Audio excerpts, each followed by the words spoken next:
Hi everyone, my name's Billy. I was a perfectly ordinary boy until one thing started bothering me.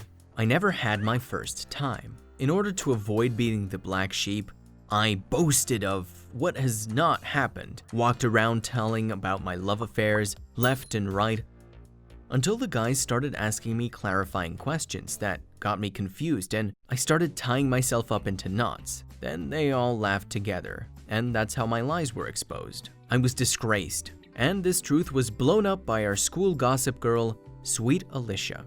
That's why I tried to become a man so hard, but whether it was fate that mocked me or whether there was some other mysterious reason, I still remained innocent. By the age of 15, half of the class was already enjoying an adult life happily. By the age of 16, I was the only one who fell behind, the black sheep.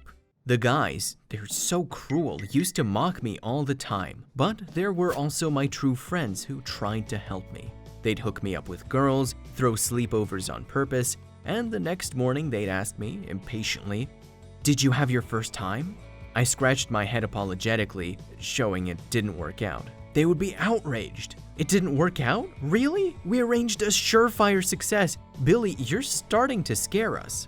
They did everything for me. They were shutting down unwanted competition, praised me in front of the girls, found out those which were easier. Usually, at first, everything went accordingly to plan, but at some point, either due to negligence or some strange and funny coincidence, everything went wrong, and I remained the same unopened corn cob, a rabbit that doesn't stink yet, a lighter that doesn't strike fire.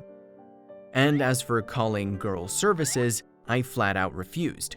I didn't want to infect myself with something.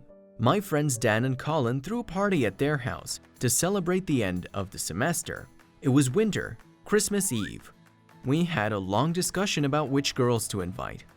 First of all, Kelly. Oh, Kelly. I always liked her. But Dan told me that she was invited for another reason. He said that Kelly was an amazing girl, but she wouldn't come with me. I was outraged. Am I bald or cross-eyed or sick? Dan explained that even though Kelly was kind of easy, she was picky and not interested in spending the evening with me. And she was VIP level too. She'd prefer a kind of macho guy, or maybe even a college student, but she'd be a decoration for the event and a lure to other girls, like Helen. Helen is the option because she's a beginner. So if Kelly goes to a party, she'll go too, because she does Kelly's homework and Kelly always keeps her around. And she's smart and 3 points less beautiful than Kelly. But I personally didn't like Helen very much because of her skimpy ponytail, her constantly untidy clothes, and just huge glasses didn't really spark anything in me. Colin explained to me that Helen was a backup, because if I didn't get with anyone, at least Helen would be handy. Colin suggested inviting sweet Alicia, because that was certainly a win-win situation. She's as available as she is attractive, so she can be considered as a backup. One of the downsides, Alicia is very talkative, so she would tell everyone if I screwed up. Out of the guys, they decided to invite a very handsome Ron, who is fastidious in character. He won't go with the first one who comes along and is not dangerous for my options. And Ron is needed to attract the bulk of the girls, because he's the most handsome guy in school and everyone will come for him, like bees to honey. Finally, the main candidate who would take my innocence was Joanna. She's beautiful, moderately, has excellent grades, is smart, fun, and a little inaccessible. But she's already in the mature girl category, especially since she's from another class and I would be new to her. The main thing is to properly arrange everything. Externally, everything will look random, but in fact, it's a thoroughly planned out project. That's the kind of guidance my friends gave me. I was really grateful for their time from the bottom of my heart. The three of us sat down in the hall and hugged each other. Colin said, "Billy, I love you as a friend. Such a humble guy, almost naive. I genuinely want you to do it. I sincerely wish you luck." I was touched and almost cried. Colin calmed me down. Come on, don't thank me." Dan spoke briefly but sincerely. "Damn me if I don't make you a man, brother." I again had a lump in my throat and my eyes filled with fluid, but Dan said, "Stop, be a man." I got worried. This is the 7th time we've done this, except for small dates, and every time it didn't work. The hell's that?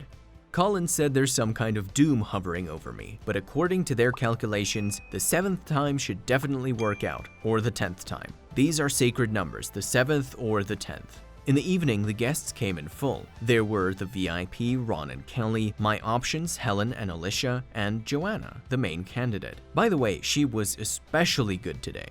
And, of course, there were a lot of other guys who, besides hanging out, had their responsibilities, like distracting, filling up glasses, disrupting, or being on watch, and a few other girls of various types. I'm dressed as a careless and experienced macho. Everything went according to plan. We drank light drinks, danced, played different games. A couple of times Joanna was alone and I managed to bring her a drink, for which she thanked me with a smile. But her eyes were looking for someone else. It made me feel stressed out. What? Is it gonna be a dud again? I started to panic silently. Won't I interest her? And I'll have to settle for a mousy girl like Helen? Or God forbid, sweet Alicia, who told everyone that I was a virgin. I tried to keep talking to Joanna, but she smoothly left me.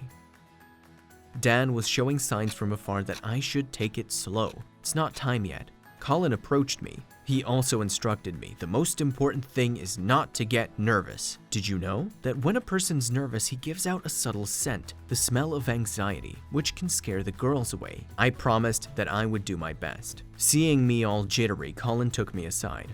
Look, you look like crap. Here, take these pills, they'll calm your nerves. I swallowed them in one gulp and asked for more pills. Colin said no. But anyway, I could smell another big dud. I usually could feel it in my heart when, after a few stupid conversations, clumsy dances, and attempts to hook up with girls, I end up with nothing. That's why I decided to act more decisively, without my instructors, so that I wouldn't miss my chance to finally become a man, walking proudly down the school corridor. Because the guys around me were so mature and so happy that they weren't tormented by the thought of their own inferiority. Those thoughts, or whatever, made me feel like I was a macho guy. Kind of a restless Roger Rabbit. Or, more accurately, a tiger. My fierce inner confidence seemed to be sensed. I even noticed several times that a cheerfully chatting group of guests shut up when I appeared in their circle. I must have smelled like musk, and my eyes were shining madly. I was about to go into the dead of night. My tension was rising no matter how much I tried to calm myself down. I was hanging around the rooms looking for some attractive girl. I felt like I was ready to be left alone with anyone wagging their tail. I looked into the girls' eyes. That's not what they said. They beckoned me, but when I approached them to invite them to dance, they somehow smoothly and laughing it off, disappeared. My eyes accidentally fell on my watch. Oh God, it was almost nearly 4. Soon the guests would be going home and I didn't even dance with anyone. Everything around me was foggy. Dan and Colin and the other guys had already managed to spend time alone with their girls several times. I was dragged back by a huge, sticky dud. I stretched too thin. Something cracked inside and I snapped. I jumped up and started rushing around like a wild beast. In the hallway, I saw Dan, who I thought was smirking at the edge of his lips. I jumped up on my frightened friend and grabbed his chest, shaking and screaming, "Why? Why am I so unlucky? How did I call down the wrath of fate?" He tried to push me away and I yelled right in his ear. I didn't yell, I just roared. Colin and a few other guys ran up. I took them down with one blow and kept dragging Dan around. It was like everything around me was a blur. Words, faces, screams, crunching furniture, girls screaming. And then new faces started to show up. A cop showed up from somewhere, then my dad, the sound of sirens. I threw up. My body was so tense and relaxed at the same time. The cold water on my body, which someone poured out of a bucket, gave me a sharp pain. I also saw doctors in blue robes. I could feel my hands tied to the bed. I barely felt a syringe shot in my shoulder. I threw up unbearably again. And I heard the most nauseating scream that came out of my throat. That was the peak. Then suddenly I felt weak and apathetic. I was flying into a deep dream called Bummer. That dream was as nonsensical as it was long. I was awakened by the quiet but pleasant voices of the nurses discussing their everyday problems. When they saw me come to my senses, they called the doctor and my parents. I felt really good, like fresh in my body and my brain. My parents didn't stay long, they left pretty quickly. I was getting better. I started to get strange visitors. I didn't know these people at all. Some women, men, guys who wanted to support me and wish me health. but mostly girls my age. They brought fruit and sweets. They were fun and playful. They'd take selfies with me and be surprised when I told them I didn't have a social network account. I explained to them that my parents banned the use of smartphones to avoid all the negative things that the internet and social media carry. So they wrote their names on paper and admitted that they wanted to communicate with me closer. I was really pleased because among them there were really pretty ones. But for some reason, there was no one from my school. I was worried about my friends Dan and Colin, who I hurt. They were trying so hard for me. I called one of the nurses and asked her to find them for me because I wanted to apologize. And she looked surprised. Then she told me my story, which I didn't even know about. Turns out, Dan and Colin were video blogging about me on YouTube. About me? I was surprised. She went on to tell me the story. The title of the series was The Adventures of a Crazy Virgin, or The Adventures of a Virgin Maniac. She got her smartphone out and scrolled through a couple of episodes. Oh my god! I was being filmed with a hidden camera when I tried to become a man there. And every time I had a bummer and a dud. There were like 10 episodes and they were getting huge hits. Crazy comments. So I was blowing up the internet with my idiotic adventures? I was especially embarrassed after the footage where I stayed in the bathroom after another bust and poured my soul into the sink. Bastards, traitors, scumbags. I covered my face from shame, but the nurse sympathetically removed my hand and started stroking, calming me down.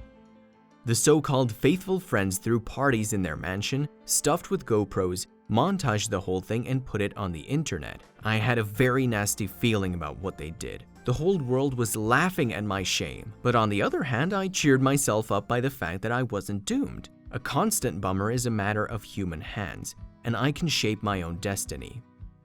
Later, the guys told the final story in more detail. That very unfortunate evening, those jerks gave me a Tiagra pill. That's why I got wild like a tigra. And the viewers of the live stream realized that something irreparable could happen and called the police, doctors, and my parents. It's a good thing they made it in time.